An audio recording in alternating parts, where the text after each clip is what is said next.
Everyone to an episode of the Definitive Crusade. I'm your host, Joining the Machine Hughes, and joining me, as always, is my podcasting partner in crime. It's the lovely Freyja. Hi guys. How's it going? It's going great. Excellent. Excellent. You did never guess. I don't know if you saw this the first time around, but guess what my wife and I watched last night? That's DC orientated. I don't want you to start going down the gutter trash that is my normal movies. Huh. What did you watch? I don't know. Is it a new movie? Well, DC's League of Super Pets. Oh, that movie. Yes. We finally got round to watching it last night. Oh, how was it? I absolutely thought it was brilliant. Really? Yeah. Awesome. Enjoyed it a lot. That's good. It wasn't as like laugh out loud as I thought it was going to be. Yeah. So there are some clever little jokes. But The Rock does a better turn in this than he did in Black Adam. You did a better job as the dog. I do not make. I'm a sucker. I'm a sucker. I'm a sucker for a dog, and B, I love crypto. So there's always going to be a win-win. You know what I'm saying? Yeah. But no, I thought it was canny. I thought it was some interesting plots. I wasn't keen on the whole Jessica Cruz version. I'm not going to lie. Which one was she? Was she like the squirrel? Was it? Yeah, she was going to be the squirrel. Yeah, she's partnered up with Chip, which I understand because Chip is obviously one of the Green Lanterns anyway. But yeah. But no, she didn't look anything like Jessica as we'd come to know and love her. Yeah, I know people had issues with the old like 70s cyborg that they had. Oh yeah, because the afro, yeah. Yeah, the whole design. They just people didn't like it. I thought it was fitting pretty well with like the comedy aspect of the whole show. So yeah. I like the whole when Batman's giving it the Batman works alone, apart from Robin, Batgirl, Alfred, Commissioner Gordon. Ace the Bat Hound. Bat Cow. Bat Cow. So it's up for good. Yeah, it was good grins. Good for grins. I enjoyed it. I enjoyed it far more than I thought I would. So, yeah. There you go.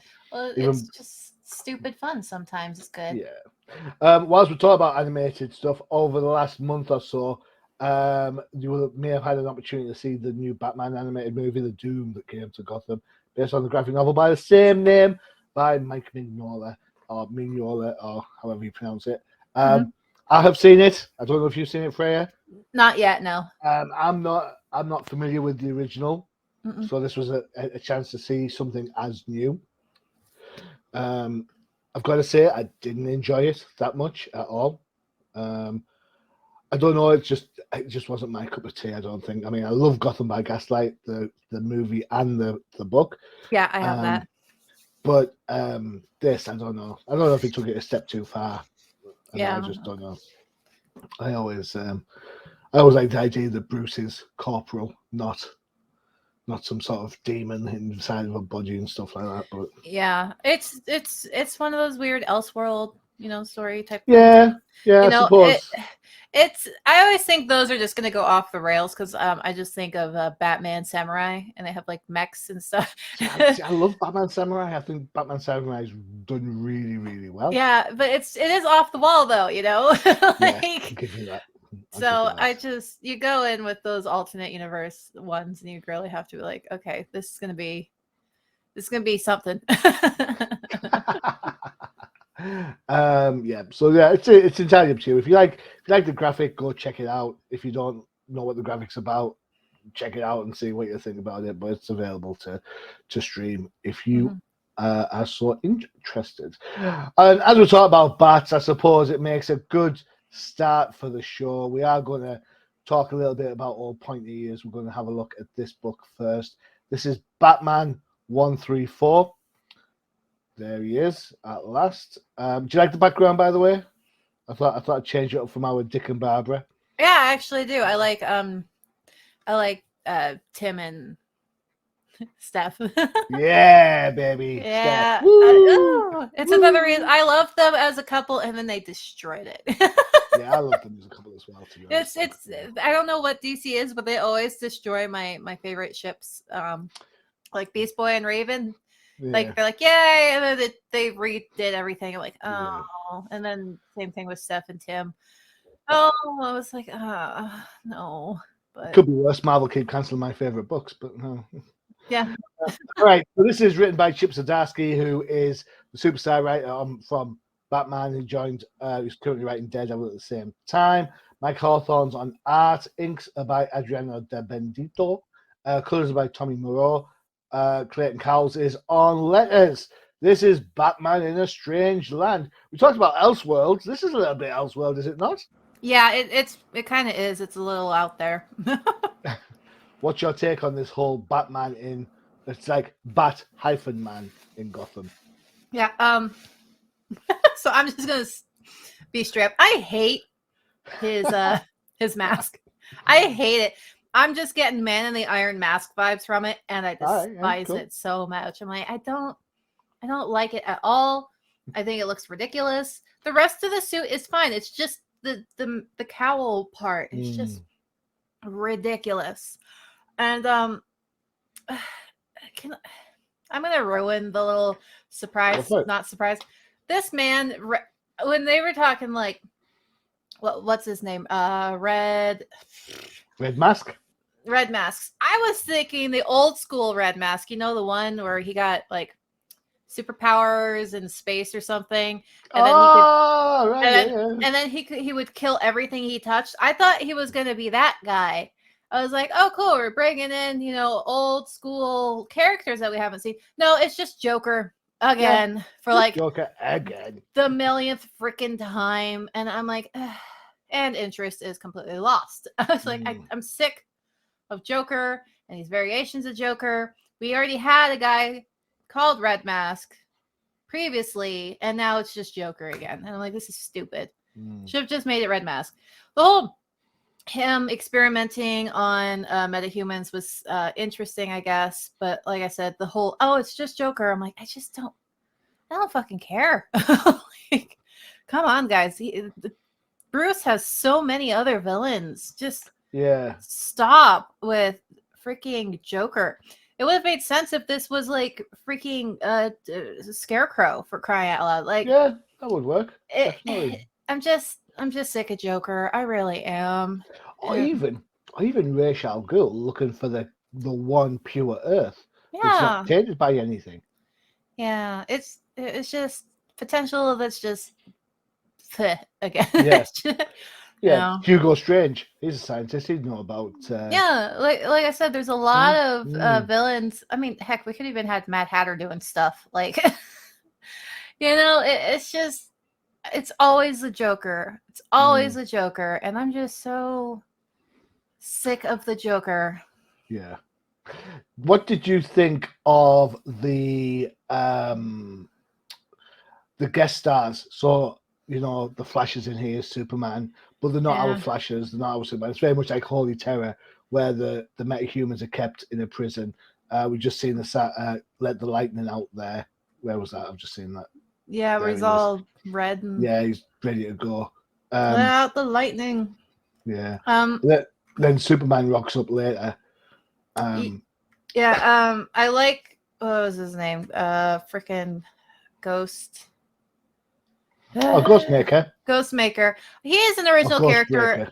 Ghostmaker. I kind of like him as an original character. Once again, I'm into original characters that are well written, and I like giving them a shot. I like him for what he is. They can do a lot with him, so I have faith in that character. Did you read him in Batman the Knight? Last year? No, but I see him from now and again in the Batman books. So yeah. And then the Clark showing up, that was how he scared him was kind of ridiculous. Yeah, and this is an interesting point, because you talk about the mask and you can see his eyes and everything. He doesn't have the same tech on this planet that he does on regular DC Earth. Yeah. So now he's going to roll his eyes Undertaker style to try and scare someone. But I don't know about you, but every time I try and roll my eyes like that, I'm not thinking about what I'm saying. You know, no. I'm like asleep by that point. Yeah. It's just... It was just, I don't know. Yeah. The colors were nice. Yeah. And so the art, I always think back at. I'm not sure what to think about the art. I'm going to be honest, because I think sometimes this is supposed to be like the prestige Bat book. This is the go-to Bat book. And the art reminds me, well, I've already mentioned Holy Terror with the guest stars and the superheroes. It also reminds me of Edward Burrito from the Master of the Future book, which was the semi-sequel to Gotham by Gaslight. Very classic DC looking, square jaws, nothing too out there, not like a Jorge Jimenez. I don't know. I don't know if I like the fact the art's so square and so normal, or if I'm narked by the fact that the art is so square and normal. I can't work it out which way I'm supposed to go on this. Most of it works all right, but I don't know. Yeah. Not a name that I would think, oh yeah, I'm gonna buy a Mike Hawthorne book. Sorry, Mike, you're a great guy, I'm sure. Since we're talking about art, there's one little like thing on page. It's on page 23, like the second to last page. This one? Yeah. Can you figure out what I'm gonna complain about?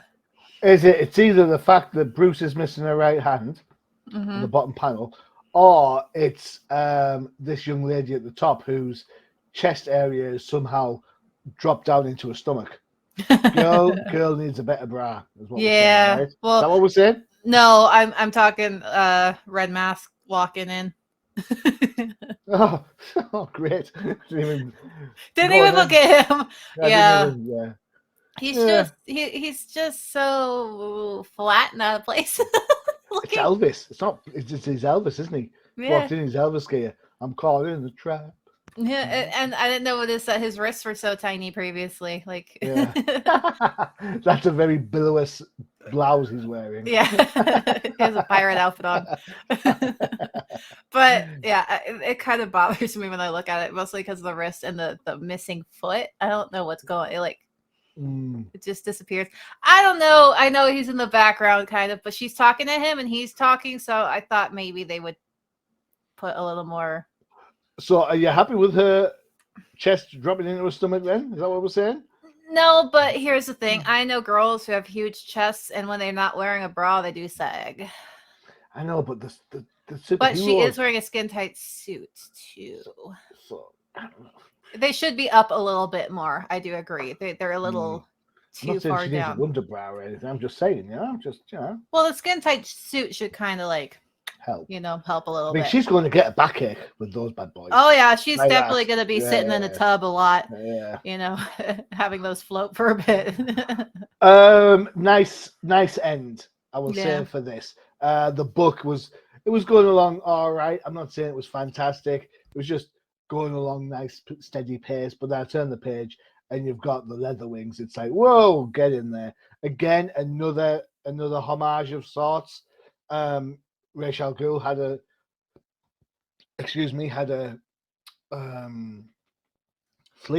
flock, I suppose.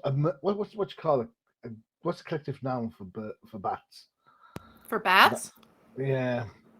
What is it? It's on the tip of my tongue. Collective noun for bats is... I know a murder is for crows. Yeah. Colony, of course it is. A colony? Yeah. She had a colony of Batman, men bats. Men bats? Man bats? Man bats? Man bats? Man bats. In the story a few years back with Grant Morrison. So it's not exactly a new idea. I'm all right with that, but it just looks really well. So that's impressive, to say the least. But the next issue, I believe, let me just check my notes. So this is all gearing up to issue 900, which is a fake number because we've already restarted the book several times over. So obviously they're counting from this point, from when it changed to 891 or whatever, all the way through to current numbering. So they're just being confusing again. Pretty much. I want normal service to resume, please. I'm done.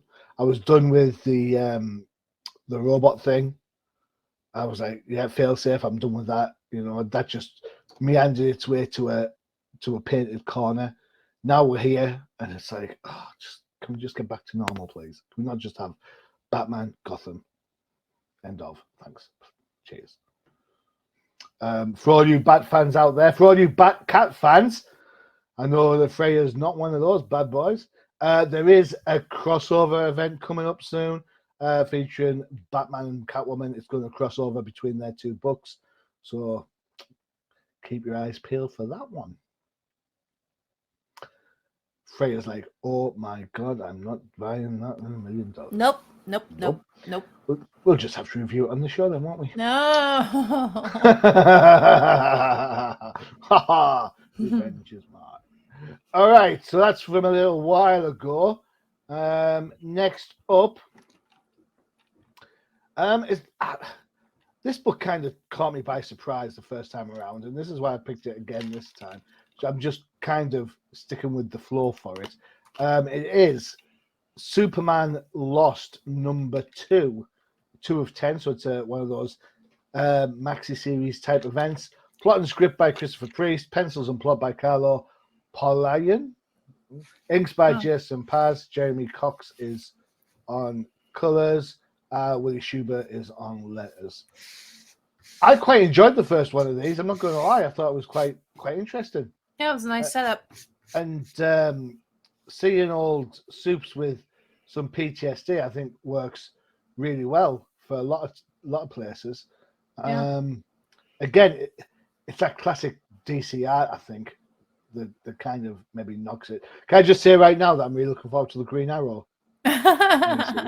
Yeah. Of course you are. Of course I am. Yeah. Well, why wouldn't I be, right? I know, he's your guy. I don't know if he's my guy, but his girlfriend certainly is in my Yeah, I was a Black Canary also. So here we go. So again, classic Brian Hitch style pencils. It's the characters looking like we think they're supposed to look like.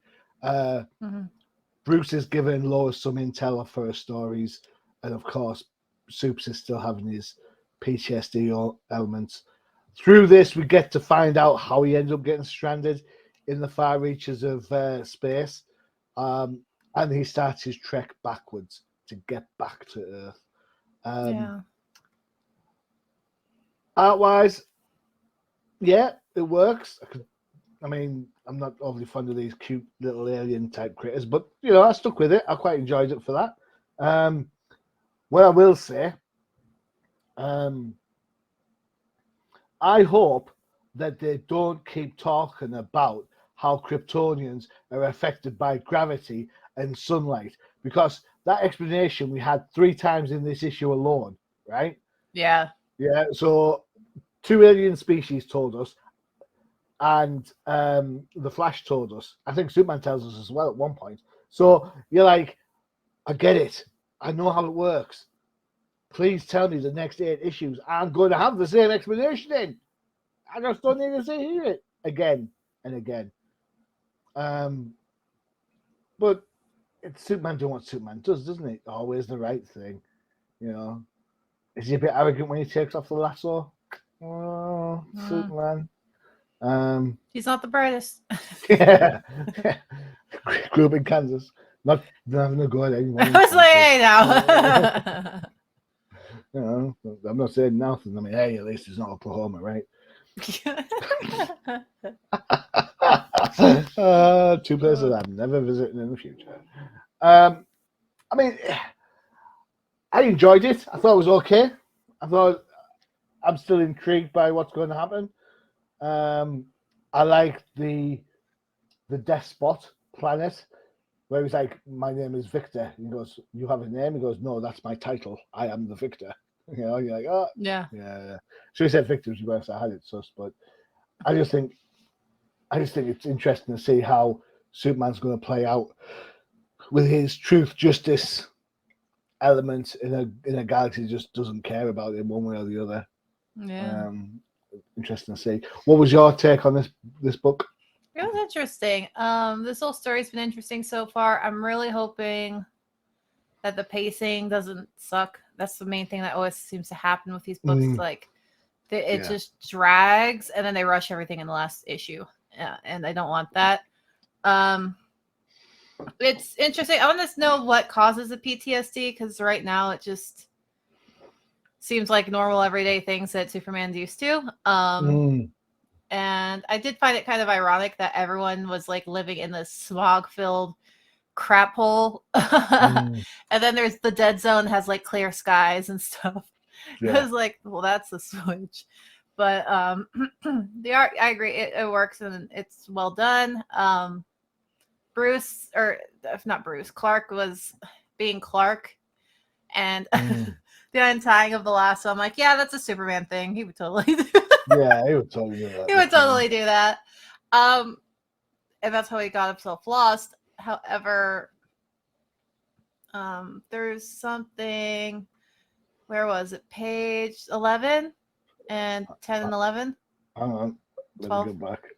Yeah, it's where he sees like the black hole thing. Way back. There, no, right there. Yeah. So in the previous page, he has the lasso attached, right? He has the lasso attached, blah, blah. Next page, there's no lasso. Where is it? Like all the panels with Superman, there's no lasso. And then you go to the next page, and he has the lasso on, and he unties it there. That's when he unties it. But I was like, why doesn't he have the lasso in the previous page if he was still tied up? Because it's a glowing gold lasso. Where is it? I remember, didn't we have the same sort of conversation about water breathing masks last time around in this book? Yeah, and that was something else. I thought Clark could breathe in space. Because now he's holding his breath, and I'm like, wait, I thought you could fly through space, Superman. I thought that was one of your abilities. Why can't you do that anymore? I'm confused. So, of course, he also used to shoot mini hymns out of his hands, so maybe he just lost the power all of a sudden. But yeah, I was like, where's the lasso? But that's just me nitpicking. The little red alien douchebags, they were all right. But yeah, it was interesting. Yeah, it's interesting. I want to see more of, like I said, I want to see what causes the PTSD, because so far it doesn't really seem like anything that he's not used to at this point. So if they're going to have him have PTSD, they need to figure out really what would cause it for Superman, because Superman is he has seen some shit. So so I'm looking forward to this, which is weird because it's Superman, but I am looking forward to it, and hopefully like I said, pacing goes well and they do the PTS thing right. Because I know they didn't with Jessica Cruz. Hers just vanished all of a sudden. She's like, I'm going to go out in space alone. I'm like, not with your anxiety. And no, girl. As someone who has that, no, that's not good for that. Yeah, I mean, they absolutely did Jessica wrong, didn't they? Put her in the middle of space and in the ghost sector of all things. Yeah, where she's alone in space by herself. So, yeah, that's not good. Not with the character with what she has. No. So it's interesting. Yeah, you're right. I'd like to see what happens to Supes, what causes the PTSD. It can't surely just be it took a while to get from point A to point B. No. We'll see what happens down the line. It's a book that I'm gonna keep an eye on, I think. Yeah. I'm not buying it right now. I'm reviewing it for the pod. Trade comes out, I might be tempted. Yeah, my whole thing is with these short runs, I have to see like beginning to end, and then I'll start buying, because I want to start buying and then have it go to shit for me. And I'm like, I don't want this anymore. Yeah, but that happened to me a couple of times when you start buying a series, and it just dies a death halfway through, and now you're stuck with an uncompleted run, which as collectors know, that is just bad. That is just bad. Yeah, that's why I'm a cautious collector. Bad juju. Yeah. All right, time for our adverts. Should we go K-pop again? I don't know. It's up to you. You think? Yeah. Why not? Here you go. Bring it on. It's all about good K-pop.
We all about the Woo! K-pop cosmos.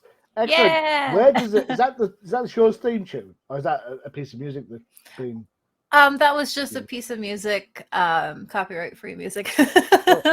Good. I wanted to use our theme, but whoever had it before didn't have it long enough. It was only like maybe a minute long, and like I can't extend that. I was going to say, I like how it looks like the dancers, some more than others, admittedly, but some of them seem like the dancing in the actual tune. So that was well done, very well done. Yeah, I tried my best.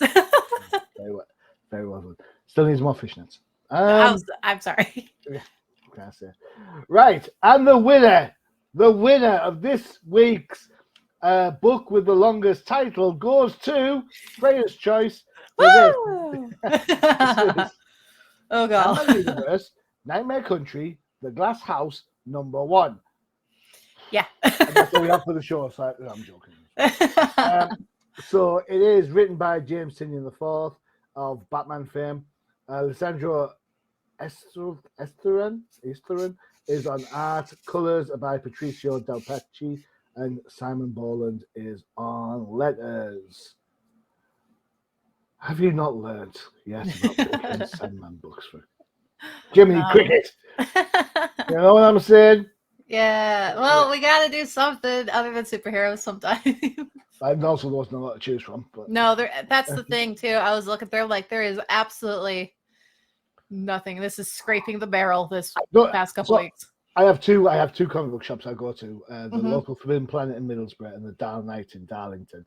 And I put off going to Forbidden Planet because there's only one book waiting for me. So I went to Dark Knight yesterday to pick up my comic book order in, and there's only one book waiting for me there. I was like, what? So what can I say?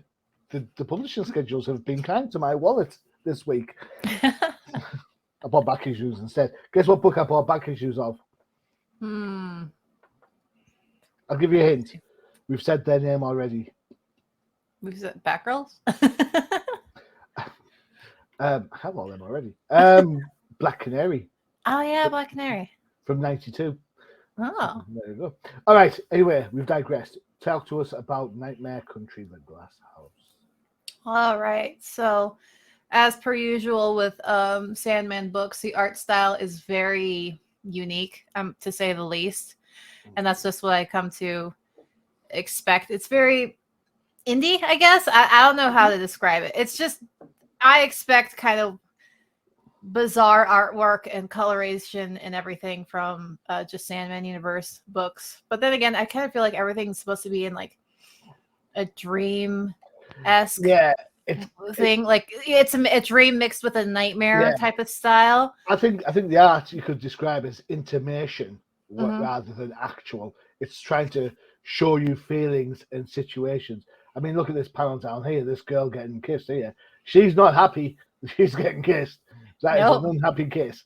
Yep, that is definitely an unhappy kiss. Not that I know what that's like, of course, because everyone I kiss likes being kissed. Yeah, and the blonde behind her is also panicking because the guy just ripped his shirt off. So you know, the women are obviously very uncomfortable, and they're also with the smiles on the guys and some of the panels. They're like that creepy Joker, giant open mouth, teethy look. You know, to make them look, you know, kind of predatory, I guess. Which these guys are acting. This guy, on the other hand, like the main guy, his features are a lot softer if you look at it. His mouth's a lot smaller, his eyes, and he's very non-threatening, which is nice. So yeah, it's very much emotional. And then you get to see the creepy, what is he called? Behind the girl, when he's talking to the waitress. The Smiling Man, is that what he's called? Smiling Man, yeah, I think it is. Yeah, he just reminds me of like a veiny Clayface. Yeah, Clayface. But yeah, this book's very interesting. His boss, I hate jobs that do this where you have to hang out with your boss after work. And I'm like, I hate that. I'm like, what, can you like do you not have friends to do this with? Do you have to drag your coworker, your employees with you because no one wants to hang out with you? You have to force employees to it? Because I get like work things, you know, where you have like a mingling at like a work party or something, but going to clubs, I don't getting wasted, I don't see that as anything to do with your job. Personally, I understand networking parties and whatnot, but that's not networking. That's just having an excuse to go get wasted. It's a way to, in this book, it's a way to cut the wheat from the chaff, isn't it? Yeah. You know, a lot of companies, especially that Wolf of Wall Street type of effect, where you know you've got to be in the clique to get moving forward. If you're not in the know, it's a no type of thing. So to work in finance and movies, so in this book at least, so they're trying to do that whole like over the top ego rules all type of I guess theme. But I'm with you. I've been out on I used to play soccer. I used to play soccer with the guys from work, and it was a nightmare because there's always someone thinks they want to take on the boss, and you're like, really, I'm just here to play football. You know, I don't care. I just want to play football. So I am knocking that on the head, quite sharpish, but never mind. Yeah. So story-wise, so the guy's obviously got some trauma or something going on because he sees monsters. But that's not all that happens, right? Yeah, they go to a club that's actually hell, and they're selling their souls for whatever they want. And once again, this guy, all he wants is a conversation, which is actually really sad. But and it really speaks to what were the studies that men are really lonely now. And a lot of people, that's just people in general. A lot of people are just lonely, and they really do. They don't want sex or anything. They just want a conversation, which is quite sad. That's what I'm getting from this. But then there's also those other people. But like, it's very interesting. And this is the first issue, so I don't know exactly where it's going. Well, it's just a good setup. But like with our old Sandman, it's really, you have to reread it a couple times to figure out what's going on. I think it's intimacy that the guy's missing. That conversation piece. Over here, we've been serious for a little bit. Over here in the UK, the leading age group of people that commit suicide are men between 35 and 55. Yeah. And I don't know what it's like stateside, but this is due to the fact that when those 35 to 55-year-old blokes were kids, you know, it was the world was different. You had to be macho. You couldn't show your emotions. You couldn't cry. You know, your parents or your dad would say something like, you know, laugh and the world laughs with you. Cry and I'll give you something to cry about. And that kind of, we've now moved into a world which is a lot more open about feelings. But you've still got this group of people who don't know what to do with their anxiety or how to deal with their emotional aspects that they want to get out there. So if anyone is in that situation, everyone is listening, please reach out to someone so that you have that conversation. You know, it's not a weakness. We all suffer. We all have mental health, whether it's good or bad. We all have mental health. And everybody, absolutely everybody, at some point or another will need someone to talk to. All right? So find that person, ring that helpline. In the UK, ring Samaritans 116 123, which is free off every mobile network, and it's open 24/7, 365. So even if you have your quiet corners of the night and you're upset and you're anxious about stuff, give them a call. There's someone there to talk to. All right. In the States, I don't know what the number is. I'm sorry. I don't remember what it is either. I think it's 1-800. It's a 1-800 number. Yeah, there's a song about it. So check the Comic Crusaders website. The main page, there's a banner link on there for you as well. But don't think you have to suffer alone because you don't. Yeah, even just getting a counselor and doing it over the phone's nice. Because even if they can't, like, I'm gonna be real. I've been to one of the counselors, and she was amazing. She taught me ways to help with stress and anxiety, and they can teach you skills. And even if they can't, it's just nice to have someone to talk to. You know, that isn't going to judge you. Because I know a lot of guys. Or not a lot. I know some guys.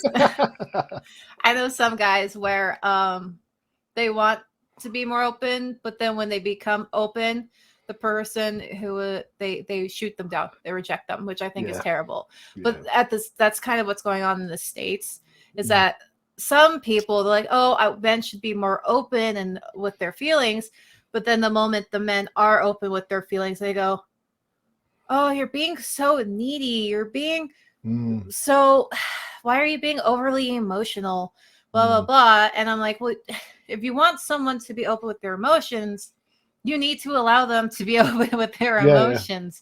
You know, even if it's your macho boyfriend who like lifts over 300 and whatever pounds, 600 pounds of, you know, the guy has every right to be emotional and cry and, you know, be upset about things, you know. But it's still very much, people say one thing, but then when it happens to them, they're like, well, I don't want my boyfriend to do that, but other men can do that. So, you know, and that speaks volumes for that person, though, doesn't it? Not the block, the person the with. Yeah, and that's a deal. Like, if I was a guy in that situation, that would be a deal breaker. But like, you know what? You're obviously not a safe person I can be with. So why should I be with you? And I, you know, drop them. Being alone is a lot better than being with someone who's going to treat you like garbage. True that. I have to say, Frey, I know you pick books out of some random need to destroy my faith in comic books.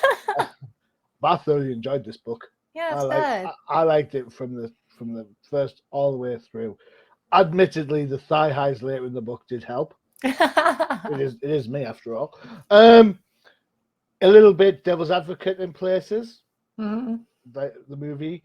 I liked the setup a lot. Yeah. The artwork is interesting. I agree with you wholeheartedly. The bad guys are macabre-esque in their badness, where the good guys are a little bit more laid back about it. I got hostile vibes in this bit here, where the guy, the good guy, is out with one of his mates and go to the club, and I'm thinking, oh my god, this is going to be hostile. He's going to want something awful. And I have no idea what the other guy chose, but our guy just, as you said, just wanted to talk to someone. Yeah. Interesting. This person, the blind person with the cat, is kicking around. I'm not a Sandman expert, so if this is a Sandman character that pops up regularly and I'm being an idiot, please forgive me. But obviously there are greater plans afoot for our hero. Just want to talk to someone. That's it. Seems like something quite innocuous to sell your soul for. Yeah. So, I mean, they even brought that up. She's like, seems like a high price for a conversation. Yeah. And Azazel looks cool. I like Azazel's design. Yeah, there's a lot to like in this book. Yeah, it's good. It is a Sandman book, so it will be a mature read. Let me just check the cover. It's a black label book, so you know this is 17 plus. So if you're not of that age, don't be going a bit by through this. And there are pages that I've skipped through because they are a little bit risque. A little bit, yeah. Just a little bit. Yeah, but it looks like a great party, though. Got to be. It does. Looks like a great Friday night. Yeah. Wake up on Monday. Right. So when am I coming over? All right. Last up then. We've seen the advert for it already. No, it's not Green Lantern. I picked this book without even. I picked it blind. I went Freyja style. Oh, dangerous. And I thought it was John that I was going to be reading, but no, it's this doofus. All right, so this is Superboy, Man of Tomorrow, 1 of 6. So it's a miniseries done on DC. We're back in superhero land. Written by Kenny Porter, art and colors by, I want to say, how do you say that? Is that Johnny? Jehoni? Oh, whatever. Lindsay, and letters by Lucas Gattoni. Please note, this is set before Action 1051. So if you're up on your Action Comics and you read this book and say, wait a minute, Connor doesn't... It's before that happens. All right. Make sense? Mm-hmm. So my note here is, Connor Kent, from the 90s, out of time, out of place. He's looking to find his little niche in the world because every time he tries to, there's always somebody else there to, and so he decides instead of looking at the planet to find out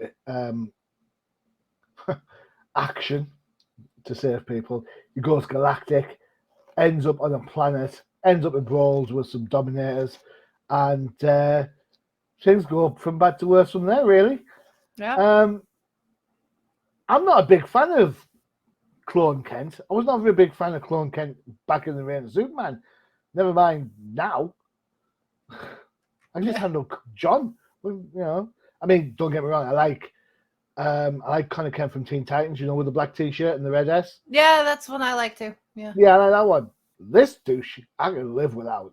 You even got the douchey haircut. I know. I was like, man, jeez. And then on top of that, it's not really.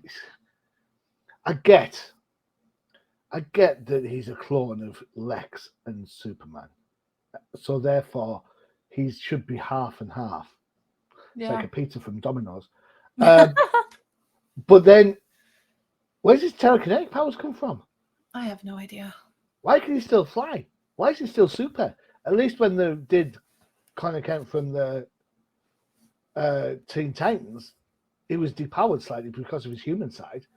Yeah. This kid's half human, half Kryptonian. He's got more powers.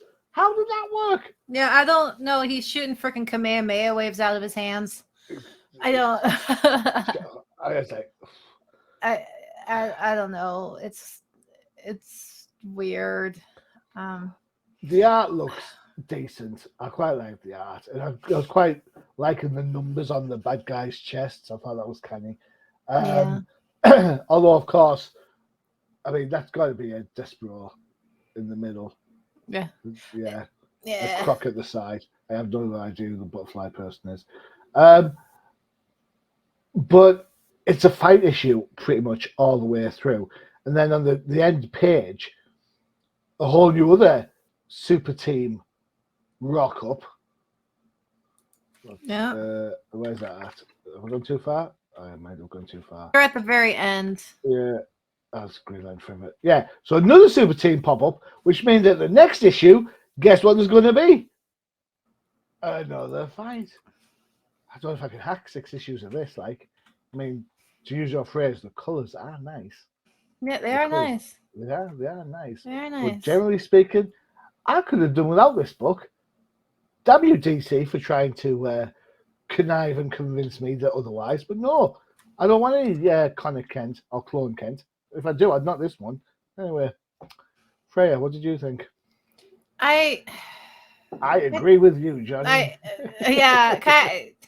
It's just like the Cosmeteers, a new band of heroes. I don't remember them. No idea. I don't know who they are. So, but that's the same type of species as one of the Green Lanterns.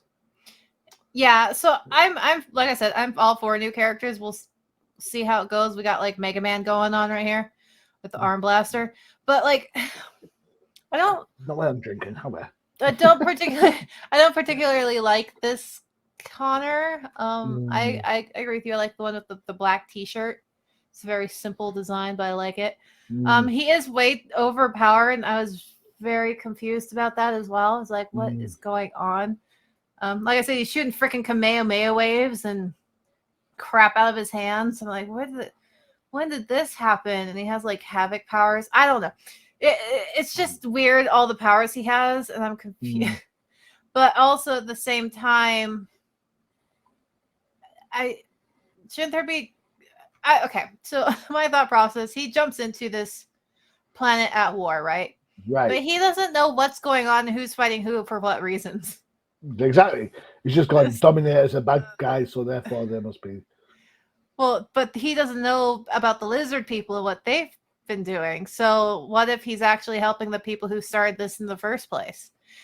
But this other team, the other people are coming in because they were winning the war. But maybe Starjammers. I mean, Cosmeteers, yeah. Yeah, I was like, but that's the whole thing. He jumped into something he knew nothing about, and he happened to run into civilians, but guess what? There's civilians on both sides. You know, it's one of those. There's no good guys in war. The person who's the good guy is the one who wins because they write themselves as the good guys. And anyone who's done history and researched both sides of wars would understand that. Like, Fair enough. Fair point. yeah, the heroes are always the winners of the war. Yeah, you know, Victor. History is written by the winners. Yep, history is written by the winners. So Yep. because, like, I don't know, it's just the U.S. I've because my major was very history involved. Like, Okay, cool. the U.S. and some of the war, like, yes, we won. I don't know if this is still touchy for people, but let's just say here we go. The people, yes, the U.S. and stuff were not too kind. They were doing some pretty screwed up stuff. Let's just say that. Yeah. The Allies were doing some pretty messed up things. Not nearly as bad as the other side, but they were still pretty messed up. So it's just, like I said, and that's only the stuff that they allowed out, but you know, who really knows? But like I said, like, history is written by the victors. He just jumped in and went, oh, look, these people are being attacked, the common people. But like I said, he doesn't know who's the bad guys in this scenario. He doesn't know both sides. He doesn't know what started this war or who's invading who or what's going on. And that's why I'm like, and that's why I'm like, Connor, it's none of your business. There's a reason why the Justice League have not got involved. Yeah, like, there's a reason why the Green Lanterns aren't there. Like, you know, or any of the Lanterns, of course, to be perfectly honest, you know. So it's like, Connor, I just don't like you. I don't know if I'll continue reading this. The artwork's fine. Well, yeah, I'm passing. I'm not reading this again. Yeah, I just don't like Connor. I just don't like Connor. Yeah, I didn't mind the art. No, the artwork's fine. Yeah. Well, I thought. Well, it's good, actually. I thought Clone Kent was supposed to be 90s, and there's no 90s vibe at all through this book. No. At least when you read Cap, he still has that 60s mentality, that out of time element. Yeah. You know? Whereas this is just nah. Yeah, Connor's adapted a little too much. Maybe not his outfit, but he just sounds. It's like those shows that are supposed to be set in a different time period, but they're still talking like modern day. And you're just cringing. You're cringing through the whole thing. You're like, I thought this was a Jane Austen movie. Yeah. Watching Downton Abbey and it's all about getting jiggy with it. Yeah, they're going, totally. I'm totally into that. Like, who the hell back then would say totally? There's a valley girl in every era. Yeah, there's a valley girl everywhere. You know, Kenny Porter, he does actually write the first opening act quite well. He's absolutely bang on right. You've got Kal-El, you've got John, you've got Kara. Do you need Clone Kent in Metropolis? And the answer is no, you don't. You know, you don't need Clone Kent. He needs to find his own place. Is it on a different planet, a million miles from Earth? Yeah, we can only hope. No, I'm joking. Then Superman's gonna come over because, you know, Clone Kent is like, what, a teenager? He's like, where'd the kid go? Yeah. I'm gonna let the kid go through space alone. Well, they should might age up like John did. Don't talk about John. They've upset me with John. Oh, why have they upset you with John? Because they got rid of the best duo ever and aged him up for no fucking reason other. They just got rid of the Super Sons, and they were so cute, and it was so fun seeing Damien and John play off of each other because they're so opposite of each other, and it was just so fun. But they had to ruin it, and now they don't know what to do with John. And it's just, it's a freaking mess. Or Damien, for that matter. Yeah. I'm like, just, why? Why, DC? Why, for the love of God? Why? Exactly. I'm just like, but they should, maybe they can de-age John. That would be great. No, I think he's done. I think they've set their mast, set their sail to LGBTQ. So yeah, and then they made him a cardboard cutout, and he's super boring, and now his book's canceled. It's just, I'm fine with the LGBTQ stuff. I really am. But every freaking time They do that. The character, they just assassinate the character in their own books. They did it with They did it with Batwoman. Their Robin is just absolute garbage, and I'm like, who wrote off on this artwork for this book, and who wrote off on the freaking just writing in general? Nobody talks like that.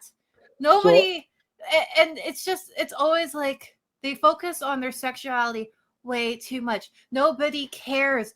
Like, but the problem is that they focus on it too much. It kind of feels like that's the problem. Even, and this was the best thing. So I retweeted it, and it was from the DC.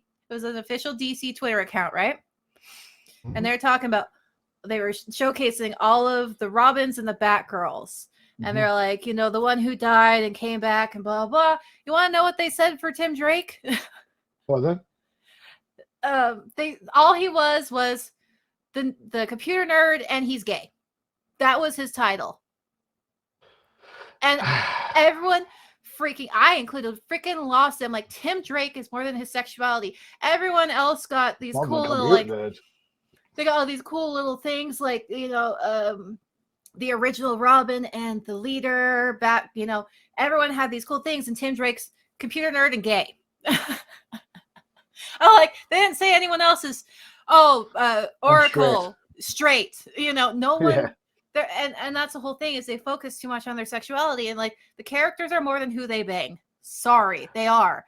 And that's why I was so upset with freaking Katie Kane. Like, they cut out the action sequences so we can get another flashback of her in bed with her girlfriend. And I'm like, it really feels like it's a fetish because they focus so much on it, and it really irritates me.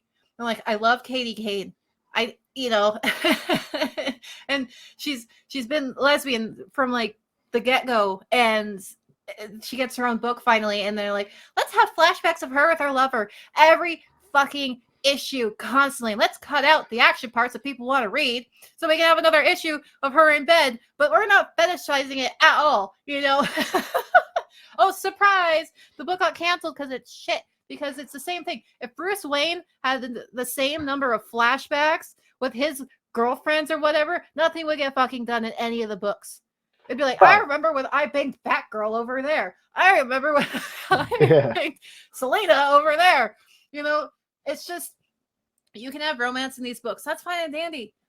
But you can't focus on it. And you can't focus on this character's sexuality, or else it's just... Because people want to read hero books for the heroic stuff. They don't... If they wanted to read a romance, they'd read a freaking romance novel.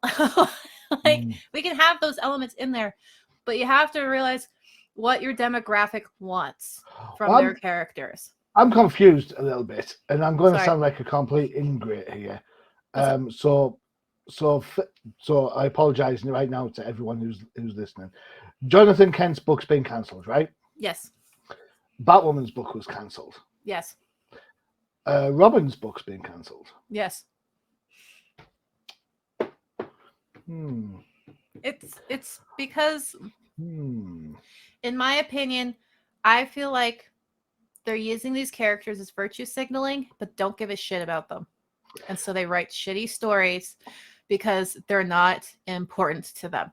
They're hoping to just sell them based on their sexuality, and that's why they focus on it so much. But the thing is sorry, even go for it. When you're part of the LGBT community, and maybe some people are like this, I can't speak for everybody, but they want good stories too. Exactly. Exactly right. That's a really good point. The fact you're right, I agree with you. I don't particularly care one way or the other which character is gay, which is bi, which is trans, whatever. But do you remember the uproar when there was a cross-dressing villain in the Batgirl book?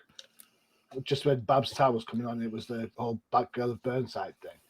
And there was an uproar about it because it was a character, not because they were cross-dressing, but it was seen as vilifying that particular niche, I suppose, that particular genre or that particular sexuality. And I just think to myself, well, you know what? This is the point. If you're going to make somebody straight gay bi, whatever. It's got to read well. It's got to be a decent story. Otherwise, people aren't going to be interested. No. How they brought Robin out was fine. I had no problem with that. That was done very well. It was very organic, and you could understand where it came from. Since it's happened, it's like they've lost their mind. The idea is of the writing. The idea is just wrong. Same with Kate Kane. She gets kicked out of the army because she's a lesbian. Yeah, that's part of who she is. That's part of who she is. It's not all she is. You know, that's like saying, "Oh, there's Johnny. He likes the Miami Dolphins, and that's all he likes." It isn't. It is the only American football team, right? But it's not the only sport that I like. Oh, you know what I'm saying?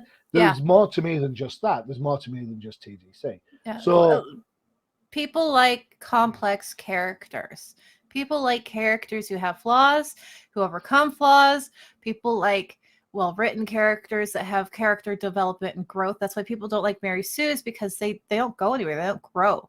And then they don't like one-dimensional characters either, because they're flat and boring. And that's why I refer to, I don't even remember their names, like the boyfriends for like Aqualad and Tim and Ken, because they, for one, feel like self-inserts for some reason. They're very bland. They do nothing. They don't move any of the stories along. And so I call them cardboard cutout 1, 2, and 3, because I can't even be bothered to remember their names, because they're bland. They're one-dimensional characters, and they're bringing down all of the superheroes that we know and love, because when you have a one-dimensional, it drags you down. It's like when you have a friend, but they're like a not good friend, and they can drag you down too.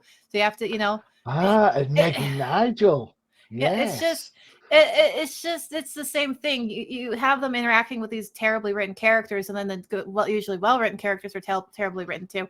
And so people, and that's why I'm like, I want more representation, but I want it done well. I don't want it to be hand-me-down table scraps from these other characters. I don't like changing legacy characters either. I want original characters, and we already have gay characters, but guess what? They ignore them. They make these characters, because they're not as popular as these legacy characters who've been around for like 100 years at this point, almost. And of course, they're not going to be as popular. But the thing is, you have to make them well written, and then they'll develop a fan base over time, and then people will like them. Like Tim Drake didn't start out having a huge fan base. No. Jason Todd, even though I hate him, didn't start out having a huge fan base. No. Damien didn't start out having a good fan base, but they just like Obsidian. Where is he? He's gay. Where is he? And his sister, that whole story. Where are they? Where's that Green Lantern? We never see him. And then Jessica Cruz is just being badly written in general, and then Katie Kane is like vanished. I don't know what happened to her. And like we have these already established characters that are LGBT, and that's because in that one book where they made Barbara a lesbian, I'm like, why did they do that? There was no reason to do that. Barbara has been straight from the get-go, and what they should have done was, instead of having it be Barbara, it should have been Katie Kane. If they wanted her to be a lesbian. We already have a member of the Bat family that's a lesbian. It's Batwoman. You know, I go on this rant a lot, but I want well done representation and new original characters. But I guess that's too hard for some people, because also when DC did that whole Robins thing, you know who they left out? You know who wasn't even present in that video? Oh, they also deleted that video now because they got such huge backlash. You want to know who they left out conveniently from that? Surprise me. Duke. Really? He wasn't even freaking present. They had Jason Todd, they had Batgirl, they had freaking Stephanie, they had Orphan, they had everyone, but not Signal. Duke is just gone. And I was like, where's Duke? You guys go over so inclusive and stuff, but where's freaking Duke? Where the fuck happened to Duke? Where is he? Yeah. Where's Signal? Where's Signal, huh? There's Signal. It's on the Outsiders with Katana. But the thing is, this was an official DC Twitter account. Yeah. And they just and that's my main issue. They create these representation characters for, and it feels like it's a checkbox, and then they're like, no, we're done, and then they just throw them in the trash. You know? And that's when I'm like, it's just sorry about my rant, everyone. I apologize. It's just the rant today was brought to you by, but you make some great points. And the idea is that instead of changing the legacy characters to meet some need Checkbox. for diversity, create diverse characters. Bear with the idea that they take time to bed in. You can't just go from 0 to fan favorite like that. It has to take some time to do that. Get them involved in big storylines. Don't just keep them on the outskirts, like on the Outsiders book. I mean, who's reading Outsiders? Who's reading that? I don't know. So, Jessica Cruz is popular not because she's Latina or because of her mental health. She's popular because we saw her journey all the way through as powering, all the way through to where she is now or where she was. And that's what we liked. So to try and pigeonhole somebody one way or the other, the way Tim Draker said it was organic that he came out because he cared about his friend that had gone missing. Yeah. And then that drove him forward. And of course, Tim Drake's still of an age where that is kind of who you like, who you fall for is still up in the air. It doesn't necessarily carved in stone. And it should be carved in stone for anyone, to be fair. But others just tend to be like, as you say, just thrust upon, and you're like, you know what? Just make good, interesting, original characters, and fans will like it. Yeah. Remember, Detective Comics was almost cancelled more than once in its history. Yeah. Now look at it. What do you think of getting another bad book? It's their flagship, Yeah. It's called DC for a reason. Yep. And on that note, Freyja, thank you so much for spending the time. Really no problem. And appreciate the rant as well. Yeah, I get really fired up sometimes. It's fine. I don't mind. Don't forget to check out UCPM for all your favorite shows, including Freyja, K-pop Cosmos, where we highlight and talk about groups and soloists in K-pop. There you go. And of course, you've got the Marvel version of this show, the No Prize Podcast, which talks about everything Marvel Comics, MCU, and Disney Plus. There you go. And I still owe Freyja a shadow review on the Old Timers Comic Book Show. So stay tuned for that. It's coming. It's there. Okay. I know. As for me, I've been your host, Johnny Machine Hughes. And as always, adios. Bye, guys.